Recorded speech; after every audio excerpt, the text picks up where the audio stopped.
just recording now. Great, we're gonna be live very soon. All right, awesome. So we'll wait a little bit for people to hop on. Yeah, it's gonna be 1 minute. We need 1 minute. Okay, like 10 seconds now, I think. Are people not able to access it until it actually turns 9? No, people, okay, so now it's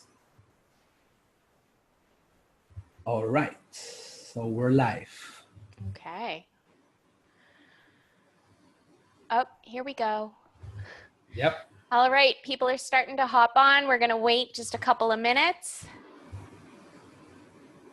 Yeah, we have 30. That's very fast.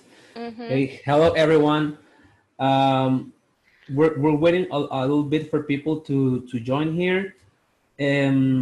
First thing to say is that there's a chat here. You can talk with us there, and there's a Q&A section there. You can just put your questions. We're going to be answering in the end of the webinar.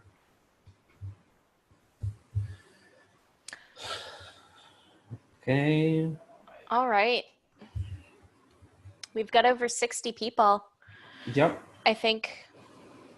Yeah, I think we should start right now.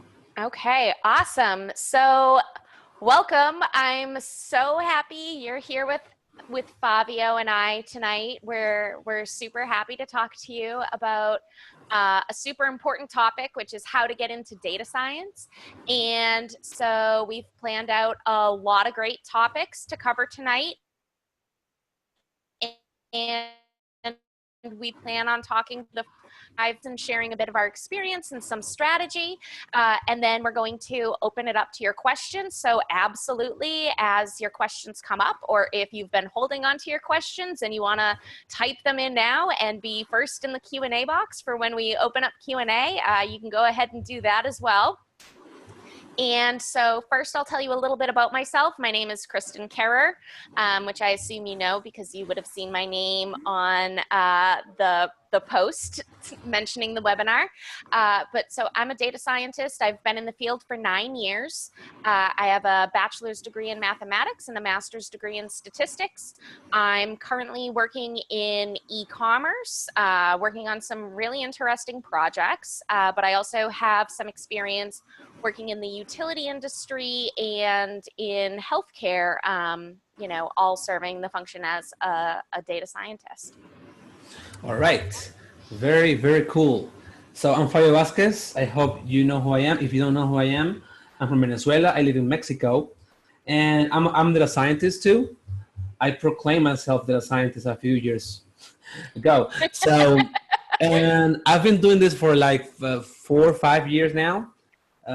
Like going data science. I studied physics and computer engineering, and then I did my master's in physics here in Mexico. And after finishing that, the obvious path for me was to become a data scientist because physics, data science is the same thing.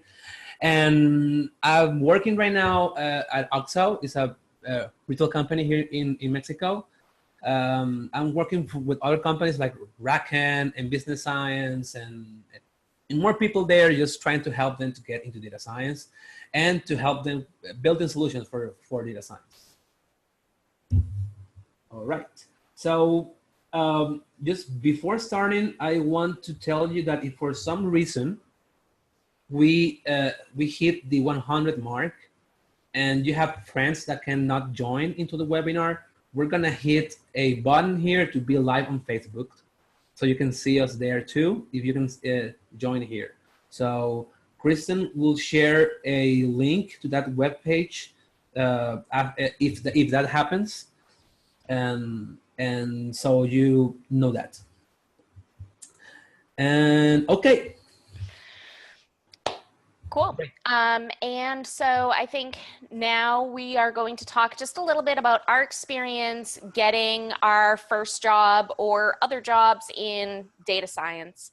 And so for myself, actually, when I was getting my first position in data science, it was a bit of a different, you know, the climate was just different. I had no problem getting a job in my master's degree.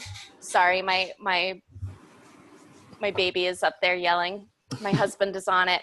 But, you know, so I finished my master's degree. My professors were wondering if I would like to work for the utility company that happened to be 3 miles from where my parents lived. And I said, sure. I interviewed once and, you know, they offered me the job. And, you know, before I knew it, I was building neural nets to forecast hourly electric load so that during peak times of like intense heat, they knew how to manage capacity. You know, and even going for my second job, I'm kind of a routine job hopper. I found it on Craigslist, and you know, I applied and I was like, hey, like I've built models in R and I can do all these things, but I have no SQL experience, but I can learn. You know, and I went in for my interview and they hired me on the spot. And so Fabio and I wanted to start talking about our experiences, and I said, hey, you know, I think my experience is a little different because like I've been in the field for 9 years and it was very different. But I am aware of what the climate is now, and I just recently got a new position as well, working as a data scientist for Constant Contact. So I can certainly speak to, you know, the interview process and sort of the competition there and what I'm seeing. But so now I'll let Fabio share a little bit about his experience.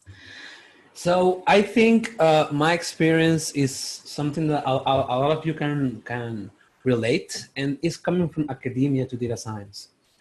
And when I was starting in the world of data science, it was like 4 or 5 years ago, there was some people doing data science and some books and MOOCs out there for data science, but there was not that big like explosion we have right now.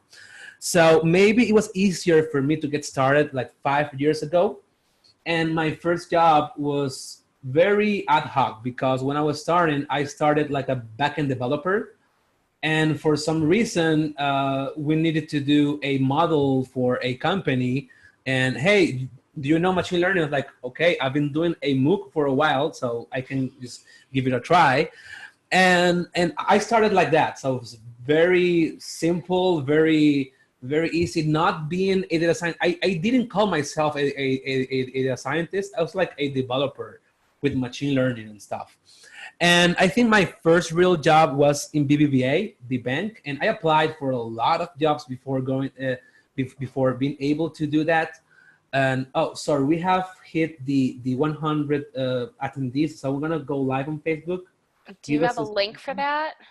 Give me a second. Give me a second. Okay. So I know there's people that cannot join anymore because of this. So please give us a minute. Soon as preparing to the live stream. All right. How to get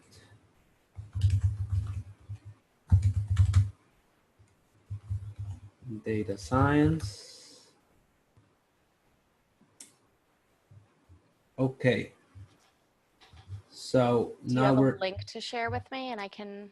Yeah, I'm working on that right now. Oh, sorry. So okay, this is preparing. So so I applied for 125 jobs before getting my first real job in data science. This is before I knew how to really get a job in data science. So we're going to talk about that later. So Kristen, hit it up with the next part. All right, I had gotten rid of my. Oh, we're live on Facebook now. And here I'm gonna send to Kristen here. That's very lame.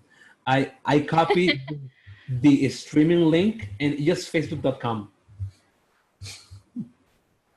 All right. Wait, I don't see the link. Yeah, because the link is. Oh, there it is. Oh, yeah, that's lame. Okay. All right. Will people be able to find you? Yeah, just please find me. And I have no idea how to share this. I'm just trying. Oh, okay. Uh, yeah, I have no Well, idea we can how to just share move it. on. We'll just move Yeah, let's move on. I mean, just try to find me on Facebook. My name is Fabio Vasquez. I'm just there, and I'm you just there. can. I'm just there. Just I'm there. So okay, we're good. Okay, so the next topic that we want to talk about is building your brand as a data scientist. So, Fabio, do you want to kick this one off? Yeah. So as I said before, I applied to 125 jobs using the easy apply button from LinkedIn, and I thought like, oh yeah, I'm just doing it.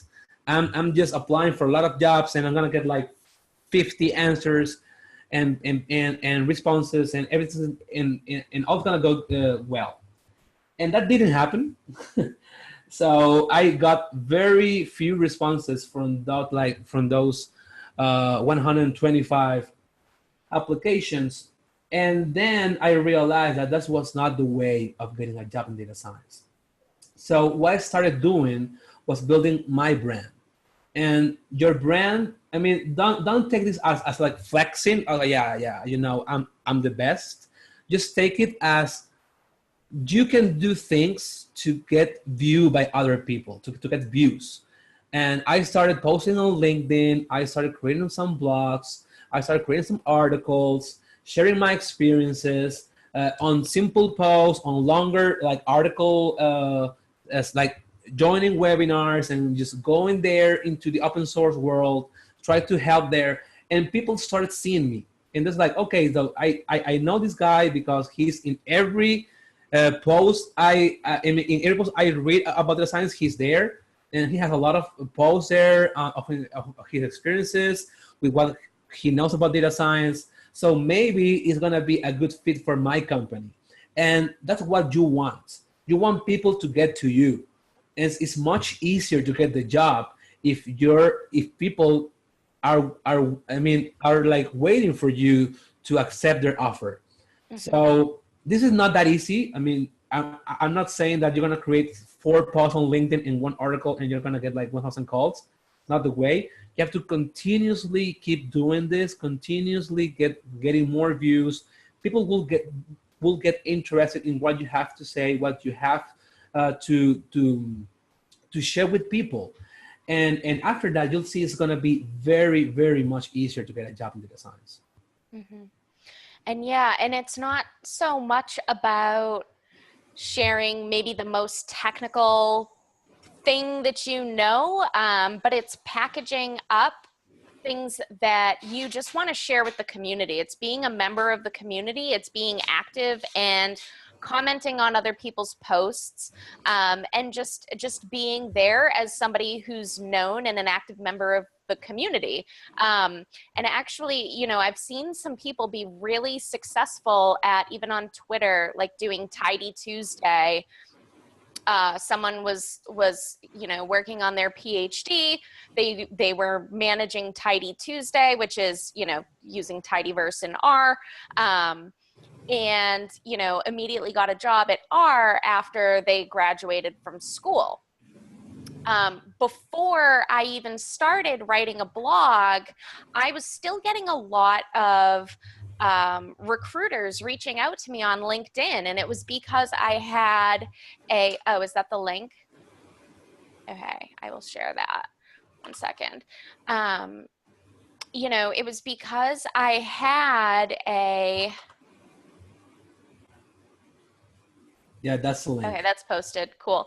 And It was because I had my skills updated on my LinkedIn profile. So it was both, writing them in the info section about me and putting them in the place where you like type in each of your skills and update them. And it was just there, and there are recruiters who are searching for those skills. And every once in a while, I'd get someone reaching out to me saying like, hey, I have, this position that I'm looking to fill. Is that something that you'd be interested in talking about? And so it's making sure that you are open and available to opportunities that might arise, and that you're viewable. But it's also, you know, when you are looking to apply to jobs, like Fabio said that he applied to 100 different jobs. Well, if you've applied to, you know, 30 jobs and you haven't heard from a single one, you need to take a step back and say, okay, you know, is this the way that I'm positioning myself on my resume? Is there something that I can do to get myself noticed? And so, you know, there's all sorts of different things that you can do to update your resume. And then there's also things that you can do to get in the inbox. For every single job that I applied to, I would go on LinkedIn and I would look up and say, could I find the director of data science at that company?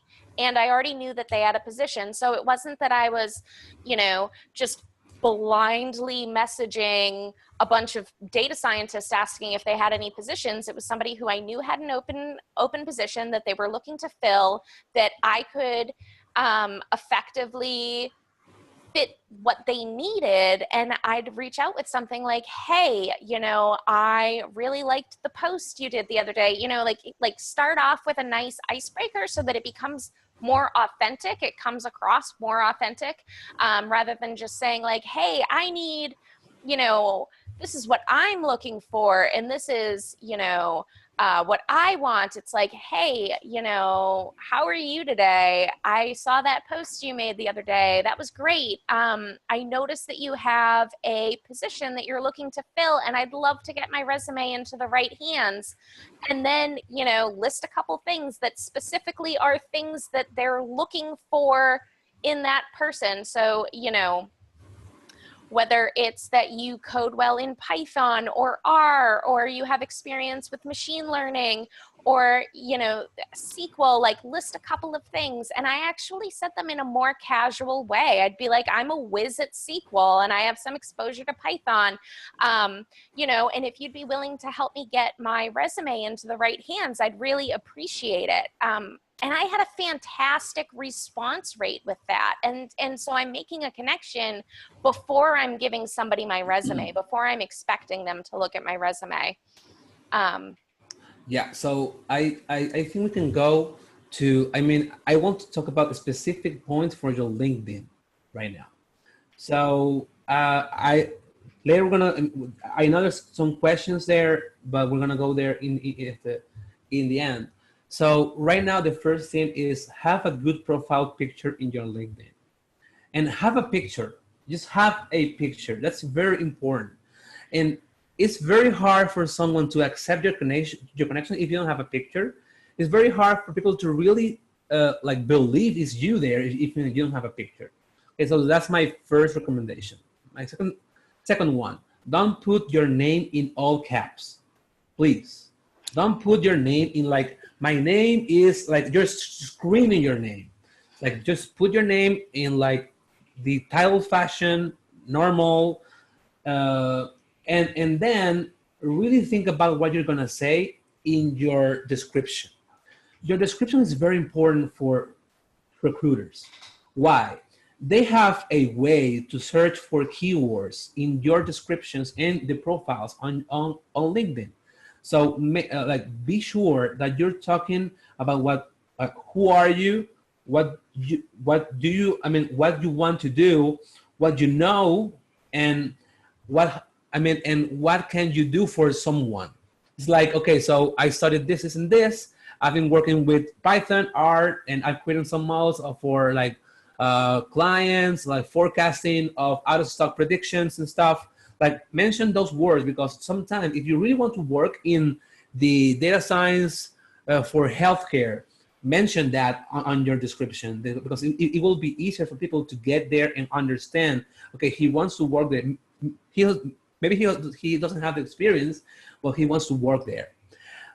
My other recommendation will be treat every one of your experiences as a story, and you need to tell what you did, and not like bullets in the air, like work with Python, work with R, and I did a work. I did a macro in Excel. There's nothing for. I mean, there's nothing for a recruiter.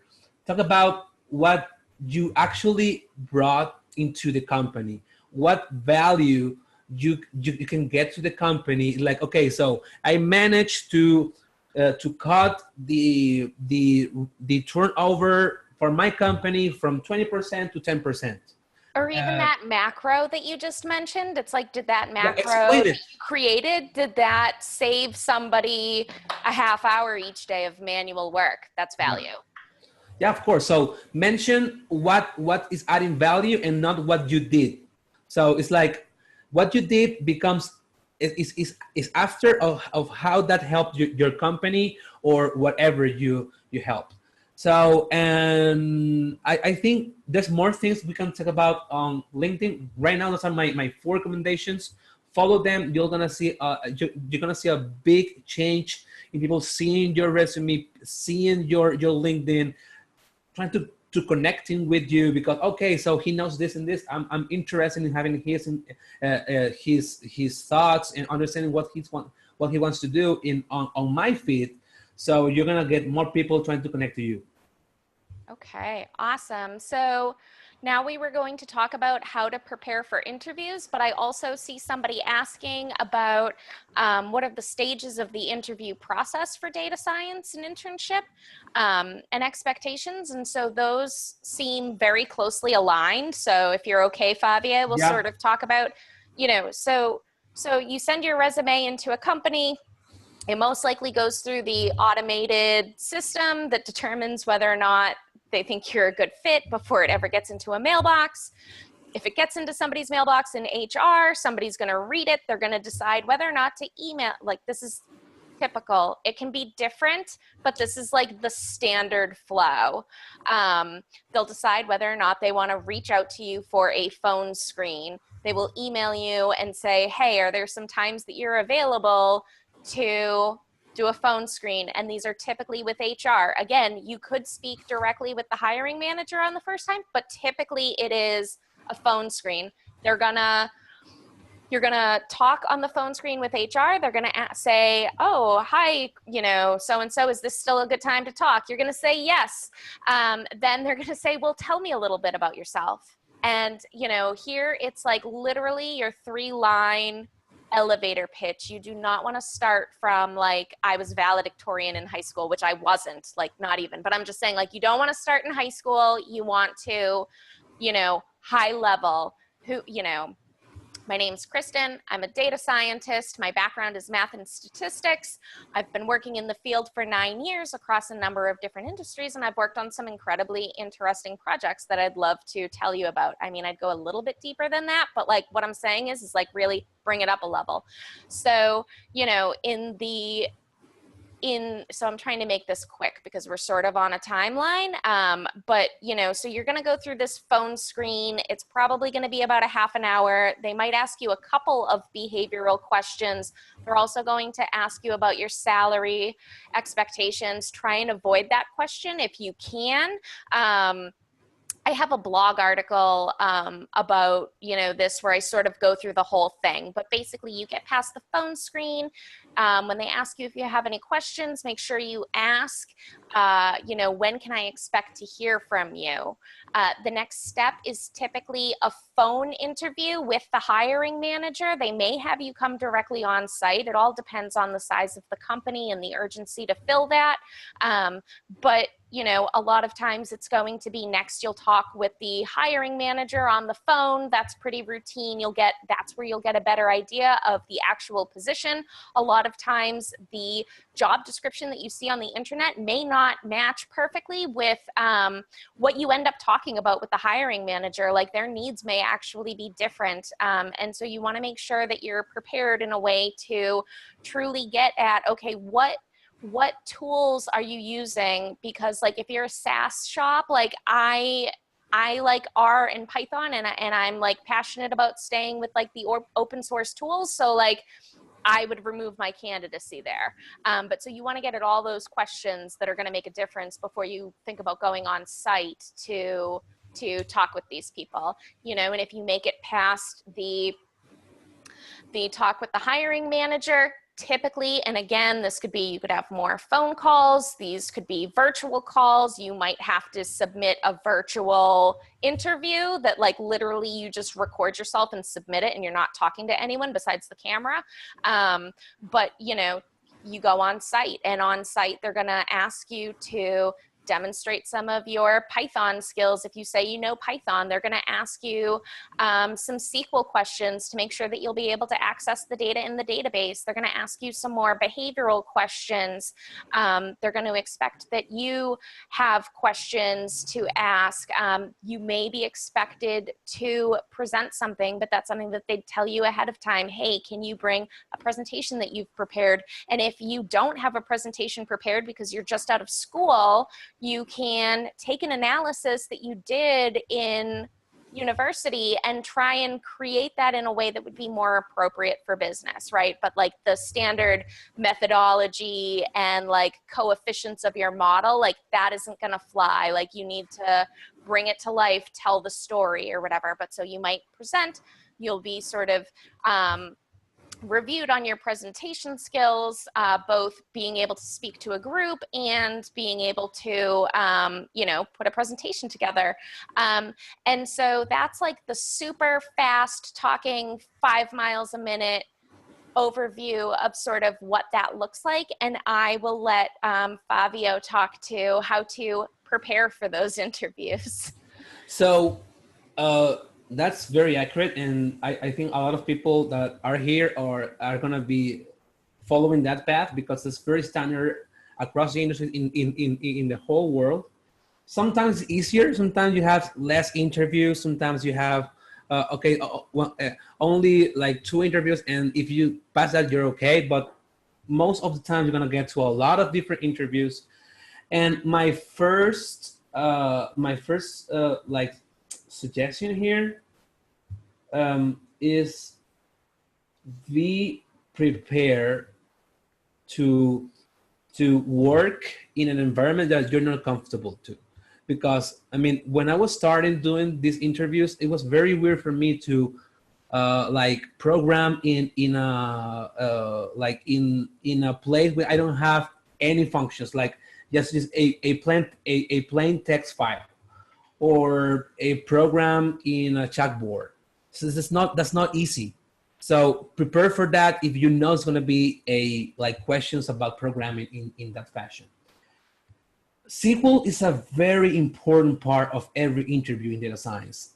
Even if you're applying for a deep learning position with machine learning and you're going to be changing the world, if you don't know SQL, you're not going to get in.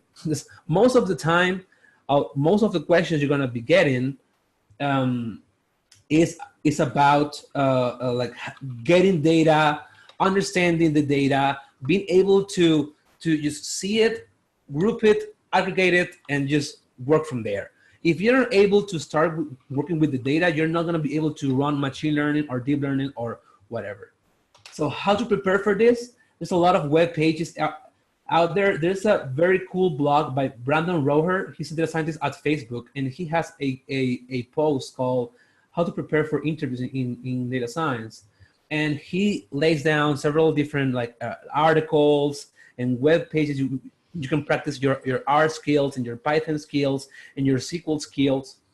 And I think that's, you need to practice a lot. And you need to be able to solve questions in a data science way. And what I mean with this is most of the time you're going to be presented with a problem that it could be related into data science or it could be related into the company itself.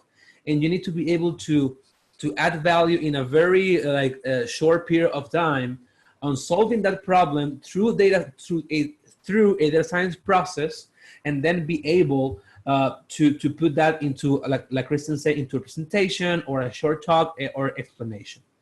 So be prepared, if that's the case, to be able to create some good storytelling parts for your problem definitions. Be able to have some good skills for making charts for R or Python if you're going to be if you're needed to present some charts.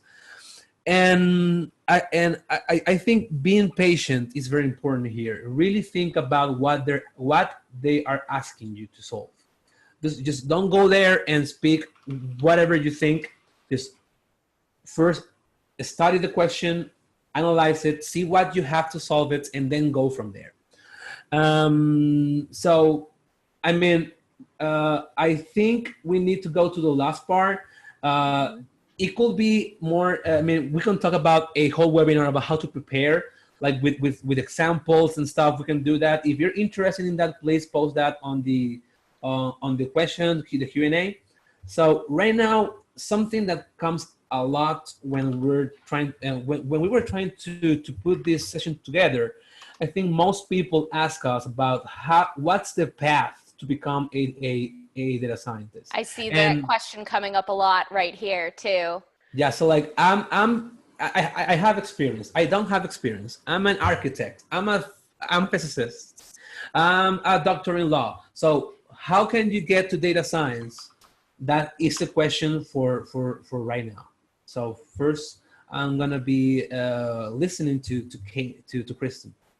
Okay, so there's so many paths to become, and as I look at, you know, all the questions that are being asked right here, it's like, do you have to come from a stats or math background? No, you do not. And I hear people saying, you know, I come from a computer science background. Is that okay? And it's like, that's a fantastic background to have. My boss right now, he has a bachelor's degree in CS. He went from there to working in finance, and now he's director of data science. If you can code and then you learn machine learning, like, you're in a fantastic spot. Like, that's great. If you come from a math and stats background, if you're still in school, I'd suggest you take numerical analysis as a course, just to like prepare yourself for the coding, because I had to learn coding on my own, and I, you know, can still struggle with certain things sometimes. And you know, so there's so many different ways you can do this. I've even seen marketers who, you know, they're close to the metrics, they're familiar with testing because they've been doing product management, and, you know, they make the move to analytics, and then they learn some data science at like some machine learning, and they make the move to data science. And actually, you know, at my second job, there was somebody whose master's degree was in psychology, and in their first job, they found that SQL was going to be very useful to them. They learned SQL, and then they learned machine learning algorithms, and they're now a data scientist. So there is no one direct path. You can literally go from anywhere. However, I don't want to make it sound too simple, because like there's a ton to learn. Like, and there is no direct path because it is such a broad field, and you're going to see that the data science job descriptions that you see out there reflect that like some, you know, positions are going to be looking for people who can build recommendation engines, and there's going to be other, you know, jobs that are specifically deep learning, and there's going to be other jobs that are more, you know, marketing analytics, where you're doing customer segmentation and all these things. But if you have those skills and you can market them effectively, and you have a quantitative degree, or you have, you know, a lot of experience in industry, and you've learned, you know, some machine learning algorithms through MOOCs, like, don't underestimate the power of like logistic regression and random forests, and being able to like position those really well on your resume and catch someone's eye. And if you can speak really well, you know, and you interview really well, like, I mean, it really runs the gamut. And there are always going to be positions out there where, you know, like a research assistant or something, like those are incredibly technical, and you probably need to be a PhD.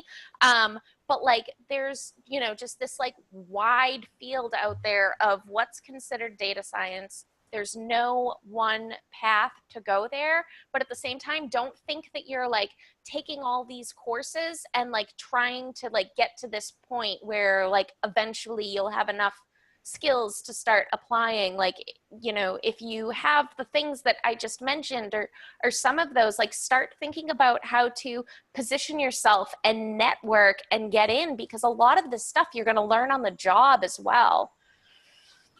Yeah. So maybe to finish this discussion, I can is just say here that the path depends also on what you want to do. It's not the same to be a generalist and to be a data science for healthcare or a data scientist for banking. You can do that too. So back in the data science office hours, we had a question from someone that told like, hey, if I want to work in banking, is it as data scientist, is it better for me to do a master's in economy or a master's in data science? And that's a very good question, because that depends. If you do the master's in economy and you have the tools to learn the programming bits and understand the data science world for your side, I think that's better.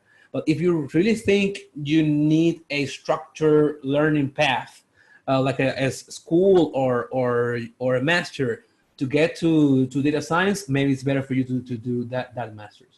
I think right now, I mean, I did no official studies of data science. I think that 95% of data scientists right now in the world, we don't have a data science master's degree or a data science PhD. That's not a thing. And what you need to think is, what do you want to do in your life? And what's the path you want to follow? Okay, if you want to be a programmer in Python for deep learning, okay, so focus on understanding Python, focus on understanding the math behind that, and just go from there.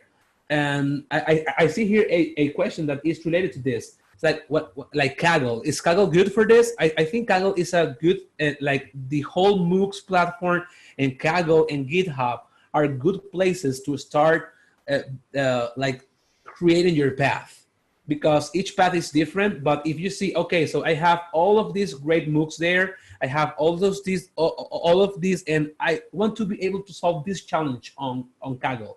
And I want to, after solving this challenge on Kaggle, to be able to get a job there. So I think that's a good path for you to follow, to understand the specific parts you need to understand to solve a challenge or a problem you have in mind. And after doing that, trying to get into the field and having that experience of working on a challenge or solving a problem and posting that problem like an article or something like that, I think it will be much easier for you to get that job. Can I just answer one question real quick, because it's so fast? Yeah. This is from Allie Lee. Is there a good way to prove that you know SQL? Should I obtain a certification? No, you shouldn't. You can just learn SQL by reading blog articles, taking a MOOC, which I wouldn't necessarily consider that like a certification or whatever, but just learn how to do, write a select statement, do some joins, write a where clause, a having clause. And then, the proof is in when you get to that point in the interview where they say, here's, they're, put papers up on the wall and say, join these two tables on this key, get me all the people that are, purchased after December or whatever. They'll ask you a couple questions, and like, that's how you show that you know it. So just learn a little bit, put it on your resume and put it out to the world. Yep. That's it. All right. So I think that's it. We have a lot of questions. We have so many questions. Yeah, it's going to be impossible to get to all of them. Before going in the Q&A, we have to say two things. If you want to contact us, you can follow us on our LinkedIn profiles or Twitter handles. Mine is Fabio Vasquez, and Kristen is Data Moves Her. Data Moves Her. Mm-hmm. And so you can find us there. And if you have suggestions for the next webinar, so please write them there. Next webinar will be very interesting for you guys. And it's going to be very tight to a surprise that's going to be happening around that. So that is planned for the next 2 weeks. In 2 weeks, we could have that webinar, and it's called Creating a Resume for Data Science That Gets Calls. And you need this. You need to have a good resume that people, after watching it for 60 seconds, that is like the average, they're like, oh, I need to call this guy. I mean, he's the one. He's the one. I want to have this guy on my company. So we're gonna help you like building like the basics for that resume. And Kristen is an expert there, and she's gonna help you with that. Okay. Yep. And I'm seeing this question right here too. To what level would you put your technical skills on your resume? So first of all, for getting past ATS, you don't want to put it as like a chart with the little lines or whatever to show your levels. Like if there are things that you want to put, first of all, I'd read job descriptions. And if you see that they're asking for different algorithms, list those specific algorithms. Use the verbiage that is in the job descriptions that you're seeing, because you're going to see a pattern there. And personally, I list all of my skills. So I have experience with survival analysis, regression, like cluster analysis, like I go on and on and on. And then, you know, for my technical abilities, I mention like Git, GitHub, Python, R, SQL, like I just list them all out. I mean, anything you put on your resume is fair game to be asked about, but like certainly you want to put your technical skills on an area of your resume that is very visible so that somebody in that 5-second scan can look at it and say, yes, this person has the skills that we think we need. It's worth talking to them. All right. So before going into your questions, that we have a lot of them, we are going to answer maybe 2 questions because we got a lot of emails for people just asking something. Maybe they ask the same question here again. I'm not sure. And I think they're close to what we discussed in this half an hour, and it will be good for them to have an answer for that. So the first question we got was, I want to know, for someone with a PhD in electrical engineering and have a background in like theoretical areas of data science, what's the bare minimum to do to land a job in data science? Doing one MOOC program, really working on open source projects?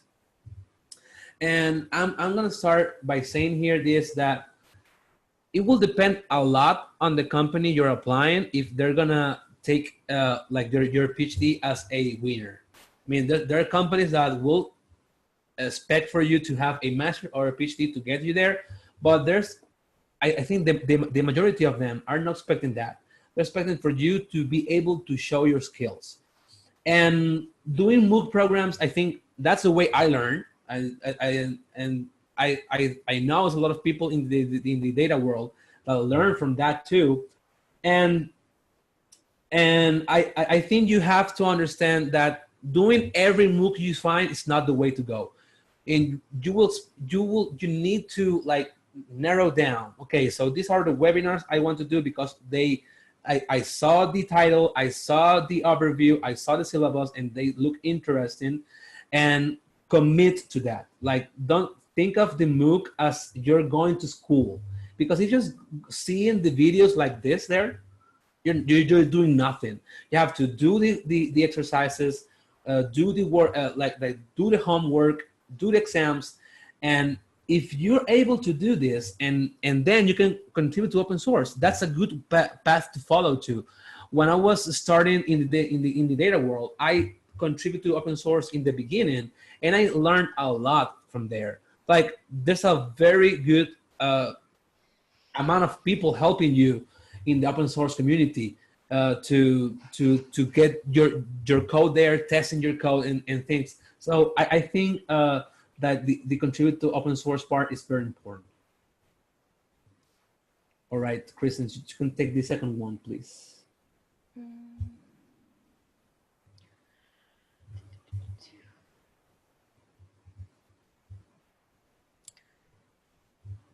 I actually think we've talked about this a fair amount Yeah. just through the webinar. Do we want to start going to No, the question, the third one I think is interesting the third to one? discuss. 1, 2, 3. I am from a QA background with 9+ years experience and now moving to data science. What type, junior level, senior level of job should I target? And the answer is that there is no clear answer to this. I have seen jobs that are for a principal data scientist that look really junior, and I've seen junior data scientist positions that look pretty senior. And so the thing is if you read a job description and you match like 70% of the skills on there, you can apply. And also be open to other titles, because there are going to be analyst titles that are going to require Python, R, they're going to be building models and doing cool things. And you really don't know what a job entails until you speak to a person, because the unfortunate thing with job postings is that a lot of times they're copied and pasted and thrown up there quickly. Somebody says, we need a data person, and they're not sure whether that's, a principal data scientist, a junior data scientist. They just sort of have an idea of what it is they're looking for. They throw a title on it, they throw it out. Then you speak with the hiring manager and they talk about the types of projects that you're going to be solving. And that sort of gives you an idea of whether or not you fit. So target everything that you think you are a fit for. And if somebody is asking for, 2 years of experience, to me, that means it's a junior level role. So if you're a really strong candidate with no experience, like, go for it. If somebody's asking for 7 years and you have 4, but you're going to come across really strong, go for it. There's no harm in putting out your resume, but make sure that the resume cover letter package that you're putting out is solid. Yeah, and I think we can just go to the Q&A from you guys. And the first question we got was from Miguel Morales, and it's very similar to the thing that the Christian was just talking about. And there's a question here that is, how about suffering a significant salary decrease? Like if you have a lot of experience in another field and you're a senior level and you want to go to data science, what's going to happen with you there? And I think that you have to understand what you're doing. I mean, if you really want to go to data science, maybe you'll need to start from like not a senior position level, and that's okay. There are very good jobs like data analyst jobs, and that pay a good amount of money for you to start, and then just think about it as a start position that you're gonna go higher and higher and higher. If you really love data science and this is what you want to do, don't think about, oh, I win this amount of money, and if I go there, I'll lose that amount of money.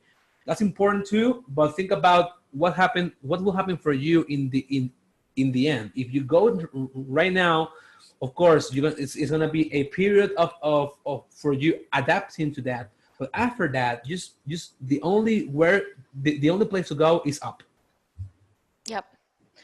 For people who haven't graduated in mathematics or statistics and come from a computer science background, what would be the things you would like to see on their resume to offer them a job? And so honestly, it's going to be the standard machine learning things. And especially if you're just coming out of school, that's all we'd expect you to have. The real proof is going to be when you come in for an interview, how is your cultural fit? How are your personality skills? Like if you're, am I looking at this from the beginning or the end? So you absolutely do not have to have a math or statistics background. You have to have on your resume that makes it clear that you have some understanding of data and how it's structured and how you might go about cleaning it, but you can do that with 1 or 2 really well-positioned projects. And, like I said, software engineering is like a fantastic skill to have. It makes everything easier. And it's funny because we get this question a lot, and it's like, you're in a great place. Like, learn some machine learning, demonstrate that you know how to deal with messy data, and like start applying. Yeah, so I'm going to ask to solve this question here because it's interesting. It says, is it a good practice to share our resume in our LinkedIn profile? And this is a good question because I think Kristen can add here. And this is what I did. This is my experience. I have a very high level resume that I have on my LinkedIn as a PDF on like my media. You can have media there on LinkedIn, and this is not like a very specific type of resume, because what's been working for me in the past years of applying to companies is having a specific type of resume for getting into a type of company is important. So you don't want to put like 24 resumes in your profile. So it's okay if you can put there like a high level profile of who you of who you are, what you studied, what has been your experience working in the data science field, and that's it. And don't put there like the full resume. That will be my answer there. I don't know what you have to say about that, Kristen. Nope, I think that was a great response. All right. There's just so many. Yeah, we have like more than 30 questions here, so it's not gonna be easy to answer all of them.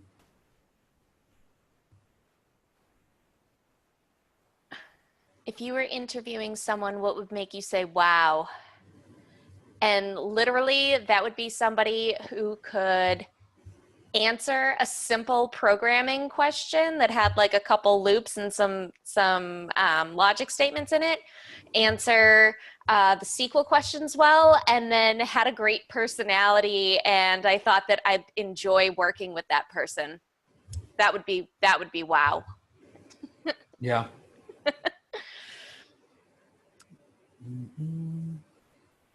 So one question here is, how does the process differ in the USA from Mexico?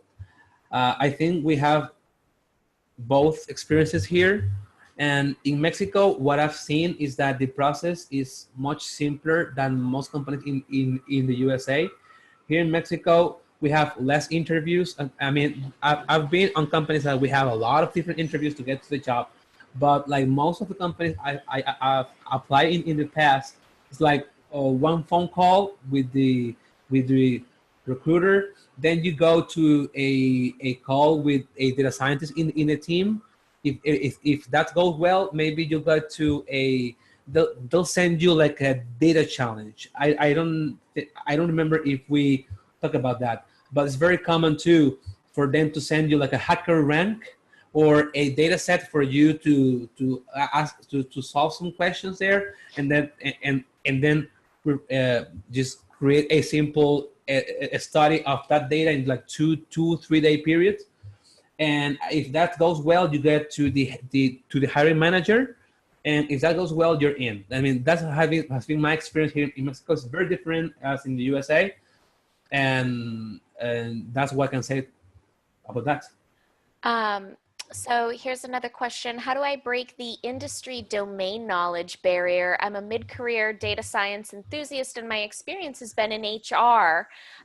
So what I want to say is you have industry and domain knowledge in HR, and there are data science positions in HR. Like when I think about the company Kronos, whose software solution is selling software to companies that helps them manage their personnel and stuff like that. Like you have industry and domain knowledge. Your industry and domain is just HR, and so you could either, I've hopped industries multiple times and I've been successful at it. I don't think that's a barrier.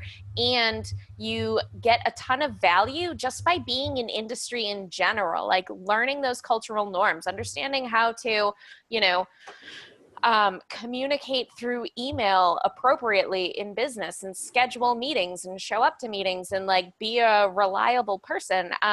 So I think, you know, you have skills that you're not maybe giving yourself credit for. And then in terms of breaking that industry domain knowledge barrier, like just again, like I've hopped industries multiple times. And if my next job is in another industry, like I don't think anyone's going to bat an eye.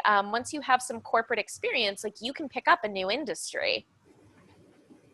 Yeah. So I think we can answer like one more question because we're running out of time, and there's a lot of questions about R and Python. Which one is better than the other? There are questions I use about. both. Yeah, I that's my answer. That's my answer all the time. If you want to, I mean, if you have to pick one, pick the one you like the most. But both languages are very important, and you should know both. Yeah, I mean, and it depends on what you think you're going to be doing. Are you going to be automating processes? Maybe Python. If you're going to be just, you know, building models that aren't going to be operationalized, R. So this one here is it important to know software development before entering into data science? It's not necessary. It could be amazing. I mean, if you're a pro, if you're a programmer, you have one of the hardest steps done for you going into data science. Is being able to program.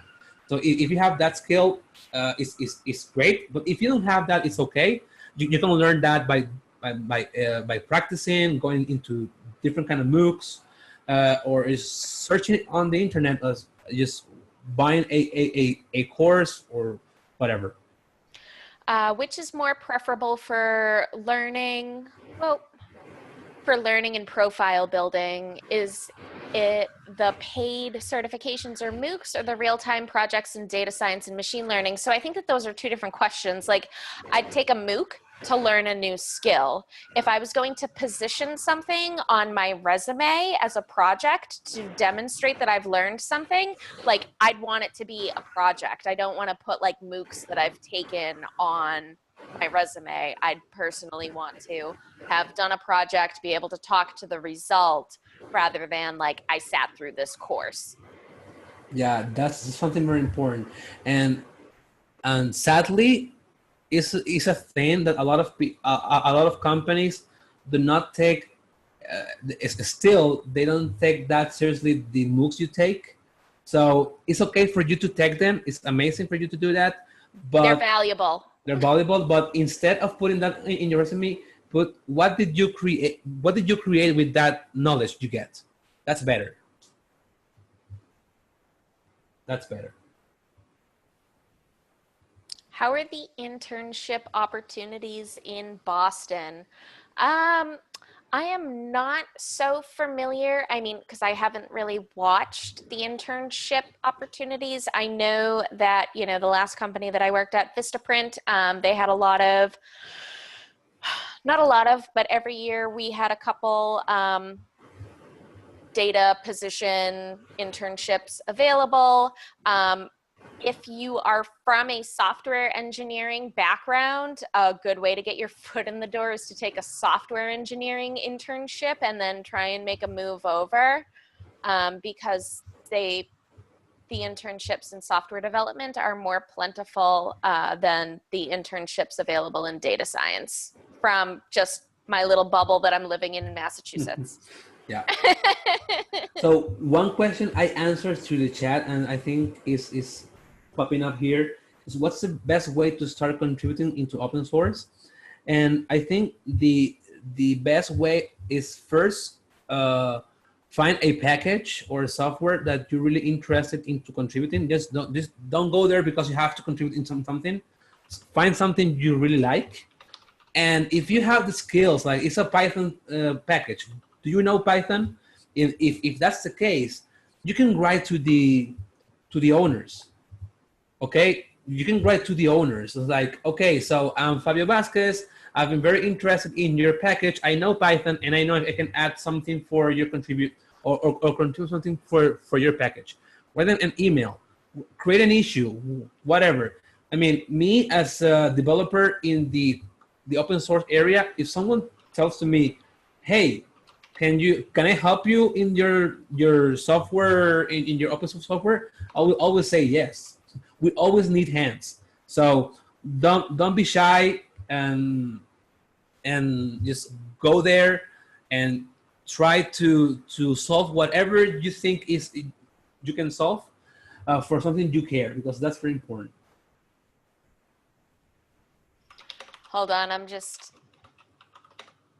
very quick. I'm answering to the person who asked about the Andrew NG, the machine learning course in Coursera. Highly regarded. Everyone agrees that that's a great course. Yeah, there's no question there. Yeah, so maybe one or two more questions, and then we're going to have to call it a day. So how about Fabio? I pick one, and then you pick one, and then we. Yeah. So I just wanna, because she wrote in like caps resending, so like please answer me, so I'm gonna answer. And it's like, how common is it to be asked for proficiency in PMML? Will you add that to, will that add to a value for like a candidate? So PMML, for someone who knows that, it's a language for exporting models. Like you can create a Python model and export that as a PMML, and you can run that on different servers like SQL services and stuff.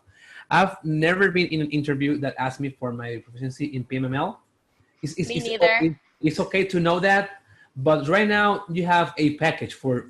I mean, it's very unlikely that you will be packaging hand by hand and piece of code by piece of code a PMML for your company. You're gonna use a software pre-built, like for Java there's a package, for Python there's a package, for R there's a package. So I don't think that's a very important part of being in the data world. Okay, and the last question I'm going to answer is, what type of data science projects are good on a resume? Doing analysis on Kaggle data sets. So I see a lot of people recommend, hey, go try answering questions on Kaggle. The problem that you might run into there is that a lot of those data sets are incredibly large. And, you know, I bet that there are MOOCs with good capstone projects that you could repurpose and position effectively on your resume. Kyle McHugh also has a great article where it's a LinkedIn article. So if you just look him up and look at the articles that he's written, his resource number 20, he had this like list of 20 resources.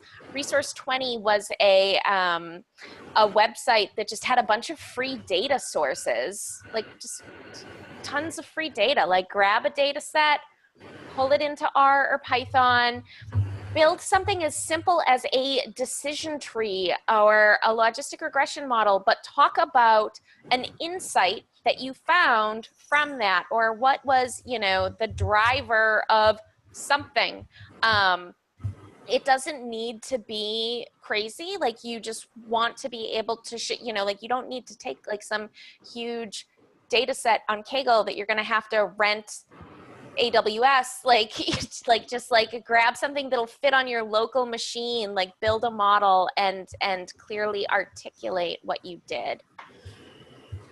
Okay, guys. So I'm sorry if we couldn't answer all your questions. We have a lot more of them here, and please be there for our next webinars. We're gonna try to answer more questions, and maybe just have one of only Q&A. That could be a thing. Yep, that's what I'm thinking too. Yep. Yeah, that could be a thing. So please, if you're interested in knowing more about this, just connect with us on LinkedIn, connect with us on Twitter, and just write us a message or create a post and a post and mention us. I think that's better. If you can create a post on LinkedIn and mention Kristen and I, it's better to just ping us with a direct message. I think it will be easier for us to see that. And thank you a lot for being here. It was very fun to have you guys here, and hope seeing you soon. I had a ton of fun. Thanks, guys. All right, so I'm gonna be closing this, and Facebook is gonna, I think, gonna die too. All right. Bye-bye, guys. Bye.